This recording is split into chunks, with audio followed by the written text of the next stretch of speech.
What's up, ladies? This is Alex from Mindful Attraction 2.0, and today I'm gonna be showing you guys one of my favorite subjects that I haven't talked about much on this channel, and that's how to not be manipulated, how to identify manipulations, and how to counter manipulation, how to avoid manipulation. All right.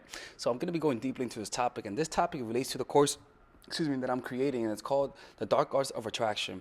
In this course, I'm going to be showing you guys controversial tactics to actually defend yourself against manipulation, and also how to use tactics of manipulation for your own good, like not to fuck people up, but to actually make a guy fall in love with you. So with that course, it's going to be something that you're going to have to dictate, and that you're going to have to use those tactics to with good intentions. All right. But when I tell you these tactics are powerful, you guys are going to understand how powerful they are, because this video is a little preview to that subject, something that most of you guys haven't heard much about me. Okay, so with that being said, let's get started. All right. So, and mind you, use this for good, and when you understand this, you're going to have to make some very serious decisions after you watch this video. So if you guys are ready, let's get started. So if you guys want one-on-one coaching, go to mindfulattraction.org. I got one-on-one coaching. Also, if you guys, I'm also doing a discount. So go check out the discount. I'm telling you, go check out the discount. It's actually pretty good. And also, if you guys want to attend my seminar, I'm doing one in New York City. Go check the link below for that information. And also, click on the link if you guys want to get the course before it comes out at a discount price, The Dark Arts of Attraction. I have a VIP list, so go sign up for that VIP list so that you guys can get faster access to the course when it comes out at a much lower price before everyone else gets it. All right, let's get started. So the first key to stopping manipulation is being able to identify it. You see, you got to work with these, and to identify it, you guys have to understand 3 laws of human nature, which I got from Robert Greene, which is an amazing law. All right, the first law is people will attack you if they think you're weak. Okay, that's the first law. The second law, people will sense your weakness. People are trying to sense any weakness out of you in order to know whether or not they should attack you or back off. The natural instinct. And the last one is people are after the easy victories. You see, so they will sense whether or not you're weak, and then they're going to sense the cost and benefit of attacking you. If they feel like you're going to be an easy win, they're going to attack you. If they feel like you're going to attack, that they could win, but that they could possibly get hurt in the process, they're going to back off and look for an easier victim. You see what I'm saying? And the thing is that these people, the way that they work is that they try to sense your weakness. You see? And this is the thing, is that if they sense that you're weak, they will attack. Okay, and this is where you start using your maneuver, where you're gonna use a defensive stance as an offensive stance. All right, so it's gonna be a fluid motion of defense and offense. So this is how it's done. To identify someone who's a manipulator, act as though you're weak. Give off the impression that you're weak, and that you're naive, and that you're needy, and that you're depending on them. Why? Because you want to see how they react to power. You want to see how they react when they feel like you have them. Right? Let me watch. Make sure this is okay. Good. All right. So that's what you want to do. You want to appear like a weak victim and see how they react to that. See how they react to your weakness. All right? Appear like you depend on them and give them the illusion of power and control. Bend on the outside, but stay hard on the inside to see what happens. You're testing this motherfucker. All right? So that's the first thing. You want to test if someone's manipulated by appearing weak, and see how they treat you whenever you are vulnerable. Because that's when someone shows who they really are on the inside.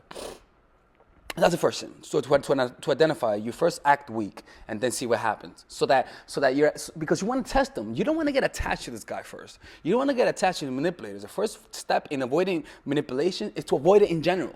You see, it's to filter out the people who are manipulators and to filter out people who are positive influences, right? The next thing you want to do to avoid manipulation is to build a reputation to prevent manipulation. All right, your reputation is what precedes you in life, right? And this is the highest form of strategy, which is prevention. All right, so this is how it's done. To deter manipulation, you must send signals that you're not to be messed with.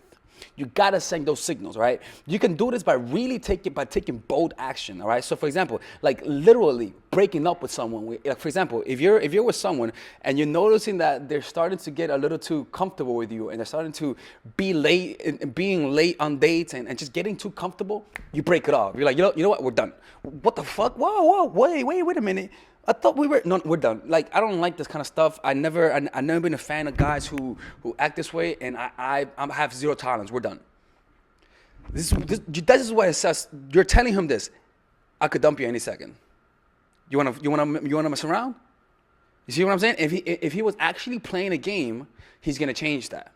And he's gonna know that you're someone not to be messed with. You wanna set the tempo in the beginning. If you're noticing one little sign that he's deviating from your standard, from what you believe is a healthy relationship, you cut that shit off. Like, oh motherfucker, oh you want to act cold on me? Okay, I'm done.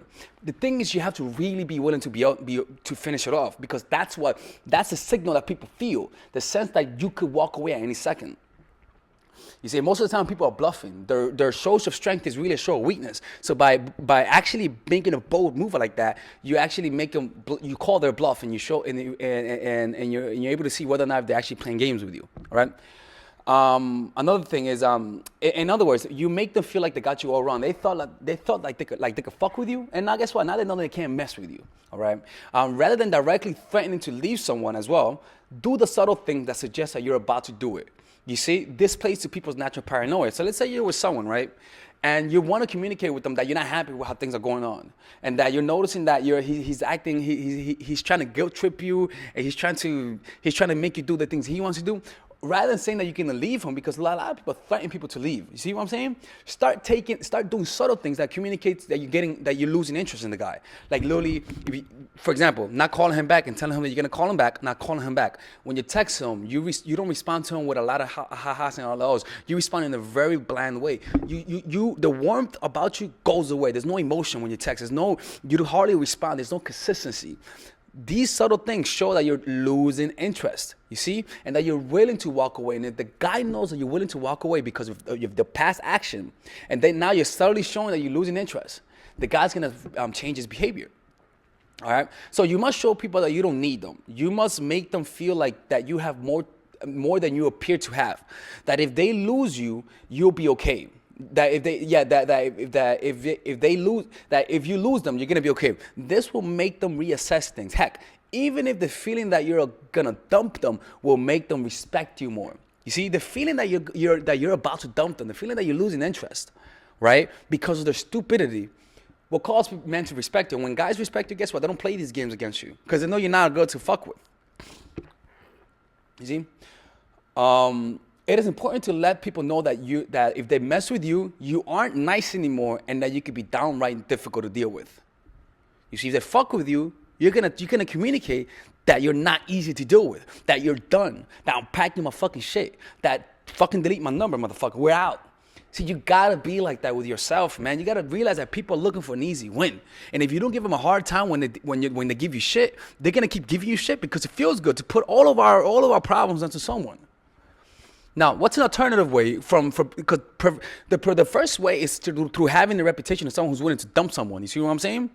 Something that you could do is I'm going to talk about it later on, but something that you could do is to develop the reputation of someone who's willing to dump them. Tell them a story of how one day somebody did the same shit and you dumped them. You were like, look, man, like I remember one time this one dude, he kept being late on our dates. So you know what I did? I stopped going out with him. Like literally, I told him we're done. And he was like, why? I was like, because you keep being late to these dates. And I find it disrespectful, so I had to dump him. For real, you dumped them? Yep. It's that easy, man. If someone just fucks with me, man, like I like you, but I can like you a lot for 1 minute, but if I feel like you're disrespecting me and you keep being inconsistent and you're playing games, like I'm done. Anyways, how was your day? And he just changed the topic. And in his mind, he's like, oh, fuck, this girl's no joke. You see what I'm saying? The alternative, what they say and will not hesitate to,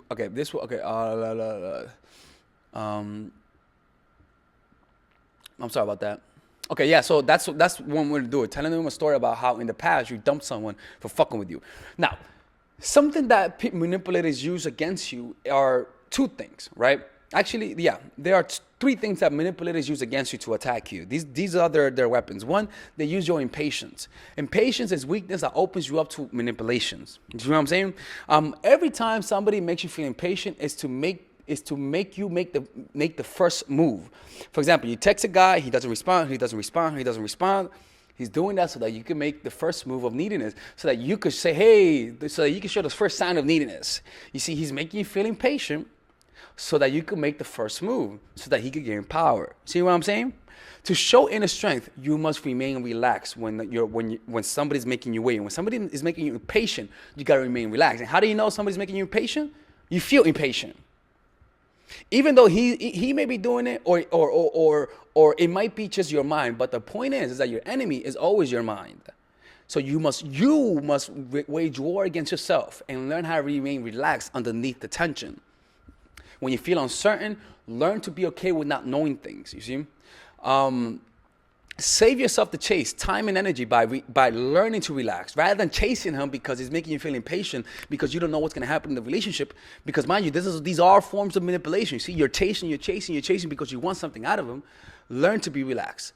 Get your enemy to come to you, which is the guy, right? This will help prepare you and will increase the likelihood that your counter moves will land more swiftly. So if you're impatient and your impatient is to get him to come to you, you're not making shit happen. You're giving him too much leverage. What you got to do is you yourself remain patient and non-reactive and be really okay with losing them. That's why you got to go in with the intention of losing them so that you don't get too attached. You see, when you remain too attached, manipulation is a lot less likely to happen to you. You see, so when you let them come to you, whenever he chases, you're calling his bluff, and now you're in the position of power, and now you can counter from that. You see, I talk about that in the course, so don't worry about it. The things about reacting to someone is that you show your cards. So whenever he's acting disinterested, and you chase more, right? What's gonna happen is that you're showing your cards. You become predictable, and people don't like predictability. You see? So counterattacking is all about letting your opponent expose his weakness when he makes a first move. So when he's acting disinterested, when you're noticing that he's trying to guilt you, when you're noticing that he's trying to get you to react, you remain unreactive. You call his bluff, you remain unreactive, you remain detached. And when you do that, it forces him to actually do more to get you to react. And now you got him. You see, because now he's showing his card. Now he's showing that in reality what he was doing was what I call reverse supplication. He was acting disinterested so that you could show interest. You see what I'm saying? So by being impatient, you lose your position of power. You see? So the reason why is because humans are impatient by nature. And it is human nature to be impatient. So we continually want the quick fix, the instant gratification. So to transcend that, it requires a different approach. It requires you to go out to overcome your natural urges to satisfy that impatience and transcend that and learn how to relax underneath the tension. And now when you learn how to do that, now people cannot use that normal part of human nature of impatience against you. You become impenetrable because you can wait. You're not impatient. When you're impatient, you look over the facts, you look over what's important, and you just get and you just become blinded by what you want. And then you make bad decisions, and you're not thinking long term. And you're not thinking long term, it sets you up for traps for people who think further than you. All right? So the next thing is don't depend too much on a man, emotionally or financially, because then it limits your options. Disdain anything that's free. This will make you dependent. Close off all of your options, and it will make you reliant on others. Right? It closes you. In other words, when you depend on people, it closes you off all of your other options, and you depend on this one person. You see, power becomes centralized. You got to decentralize that. You will lose your power as a result of it. Depending on someone emotionally to make you feel good, right? To give you the financial support, it puts a man in the position of power and it changes them. So by being dependent on others, you close yourself off to opportunity. Your mind limits your thinking and you have no freedom of thought. You see, now why? Because now you're depending on this one source. And now this source controls you.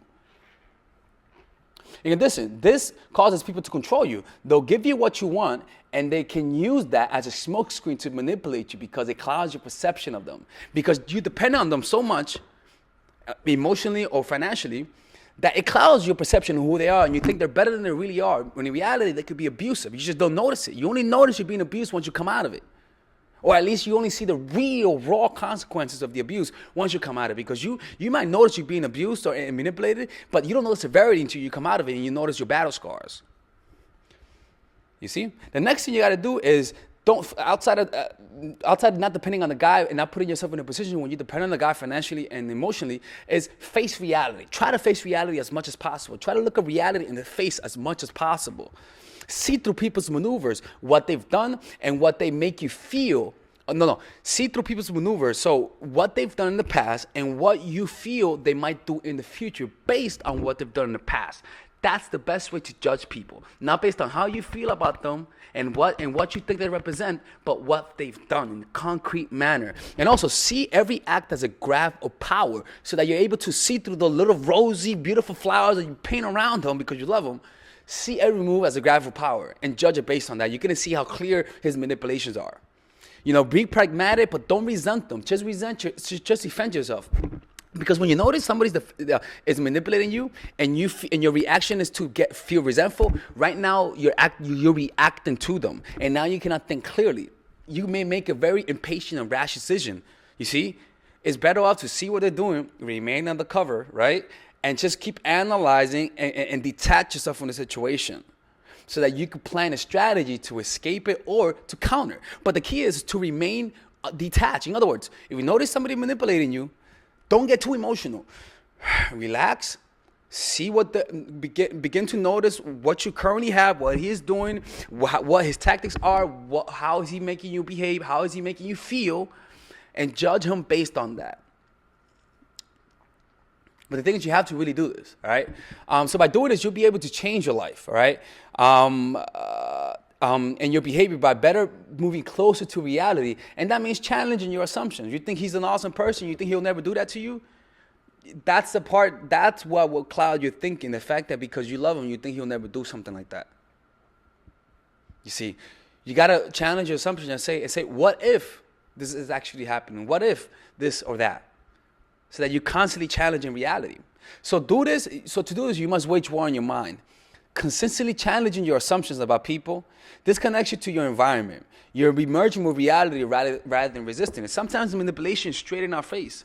But because we love the person and there's so much emotions involved, we sort of crowd out the facts and we distort the facts with our emotions. And what's there doesn't become obvious anymore to us.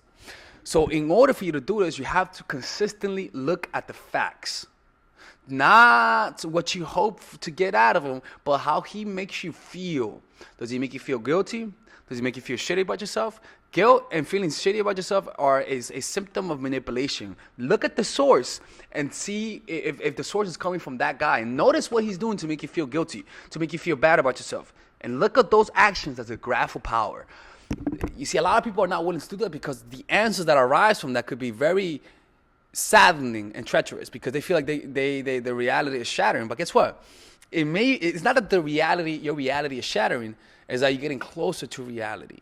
And identifying manipulation is all about removing all of the noise and getting to the downright message. Looking at things in its bare form. You see what I'm saying? Look, this is a deep topic, and I wish I could talk about this more, but this is enough for one day, right? If you guys are interested in this course, The Dark Arts of Attraction, where I talk about how to identify manipulation, how to counter manipulation, how to use manipulative strategies to make something fall for you, but actually do it in a good way without hurting people, okay? Because again, this is a mix of, it is dark tactics, but I'm just assuming that you guys have good intentions in your hearts, all right? Motherfuckers, don't be good, okay? Don't make me look bad, all right?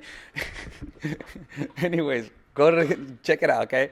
This is Alex from Mindful Attraction 2.0. I hope you guys have a great day.